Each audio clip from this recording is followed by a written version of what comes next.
Chapter 7.4 Proportions.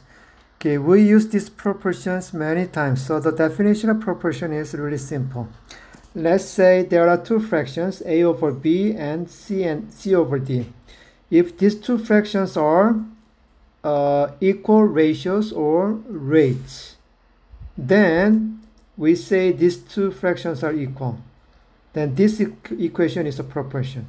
Okay, so this means, let's say here is, okay, for example, let's say 2/3. Okay, 2/3. So the ratio of 2 and 3, we can write it as 2/3, right? So if we multiply the numerator and the denominator by 2, then what happens? 4/6, right? So these two fractions are equal because we multiplied each top and bottom by 2. So even the numerator and denominator has different numbers, these fractions are equal. So if you make it this as equal, then we call this a proportion. Okay, proportion. All right, how about this? How about the ratio? Let's say okay, one pound, okay, let's say $2 per pound. Then if we multiply each top and bottom by 2, then it becomes $4 per over 2 pounds, right? 2 pounds, right? So these two are actually equal. So this is a proportion. If you drive, let's say you drive 2 hours, then the distance you traveled is, let's say, 60 miles. Okay, then if you divide it, then is it same as 30 miles per 1 hour, right? Per hour. Yes, this is equal, right? So these two fractions are equal, so writing as an equal means this is the proportion. So proportion is an equation. Proportion is an equation. So the ratio of two fractions, two fractions are equal. So let's say here is a proportion. So okay, the first one is called the first term, and each part is called term, and this is the first term, second term, C is the third term, and this is the fourth term.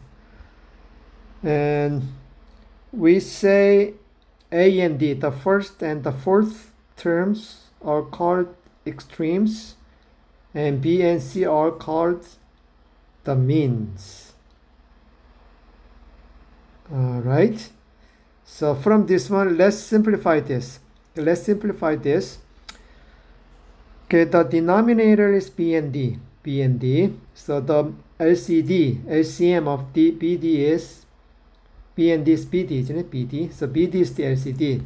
So we can multiply each side by BD. Multiply each side by BD. So I'm going to multiply each side by BD so that we can reduce it, remove the denominators. So from here, if we rewrite it, the numerator is BDA over B. BDC over D, right? So we can cancel out B and then D from the right side. So this is equivalent to DA is equal to BC. All right, then what is, so DA, can we rewrite it? DA as AD. AD is better, and BC. So look at this. So let me rewrite it over here. So this is equivalent to what? AD equals BC. This is the result, right? This is the result. Right? So as you see this, the first term and the last term. So this is equivalent to, so this is the equivalent to AD, right? AD. So multiply the extremes. AD are the extremes. So multiply the extremes should be equal to the product of the means B and C, AD times BC, right? So keep in mind that if we have a fraction like this, fraction is equal to a fraction, it's a proportion, then but we call this cross multiply, because A over B is equal to C over D. So what we do is cross multiply this one. So AD should be equal to what?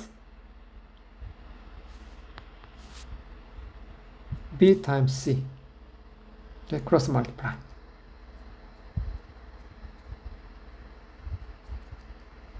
Or cross product. This is a cross product. Okay. So really important concept. Proportion can be written as AD equals BC. AD equals BC. AD is the product of extremes. BC is the product of means. Cross multiply or cross product. Okay, let's determine whether the proportion 47 miles over 2 gallons equals 304 miles over 13 gallons is a true proportion. So if this is true proportion, then the cross product should be equal, right? So the cross product, so we will check the cross products. Check the cross products. So the cross products is this one. Multiply the extremes, right? Multiply the extremes. So let's check the product of extremes, which is, the one on the first term and the last term, the first term and the fourth term. So that is 47 miles, right? So that is 47. So these two are the extremes, right? So 47 and 13. 47 and 13 are the extremes. So multiply. This is a cross product. So 47 and 13. So multiply these two, then this will be 611. And also check the product. What is the product of the means? The means. The means are the ones 2 and 304, right? So multiply 3 and 304. Then that is 912. 600. This 2 gallon, right? 2 gallon. So it will be 608. So as you see this, we will check whether, so we're gonna check whether this is equal or equal. So since 61 is not equal to 608, the equation, the proportion is not the true proportion. So it is not a true proportion. It is not a true proportion.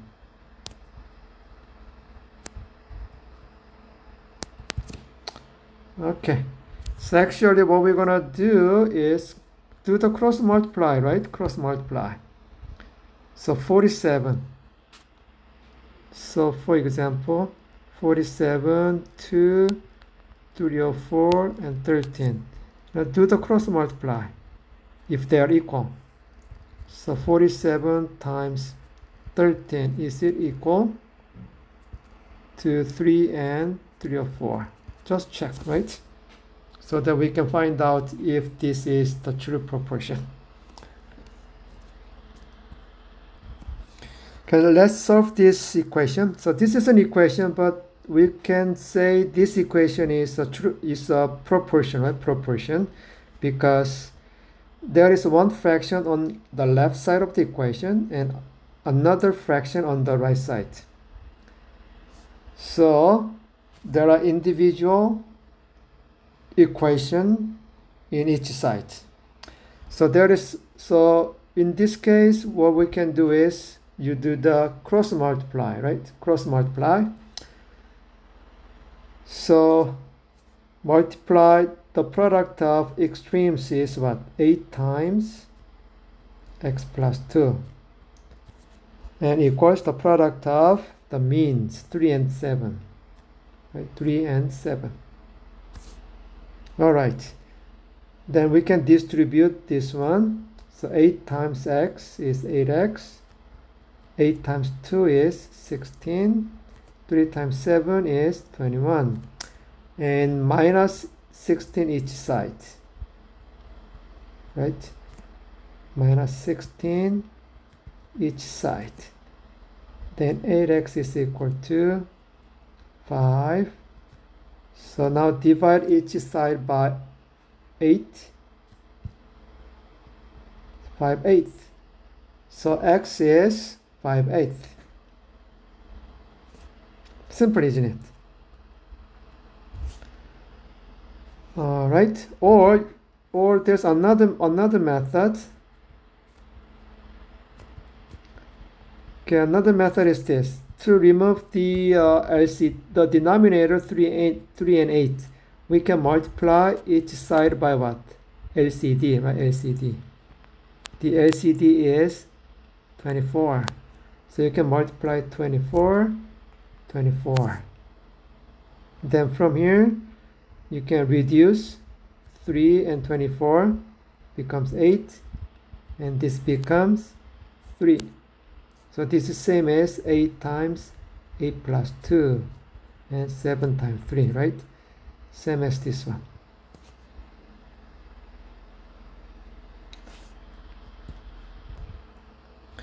Okay, so when we set up a proportion, we will keep the same units in the numerators and the same units in the denominators, which means okay, proportion is an equation, right? Equation. It has denominators and then numerators. So the numerators must have the same units and the denominators must have the same units.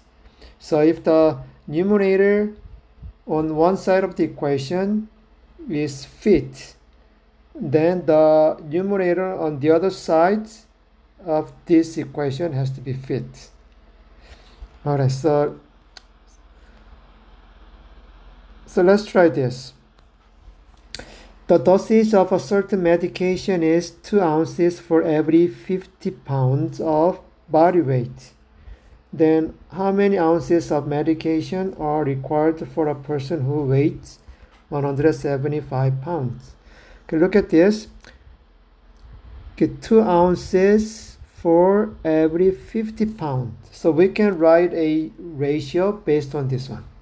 So the ratio is 2 ounces over 50 pounds, right?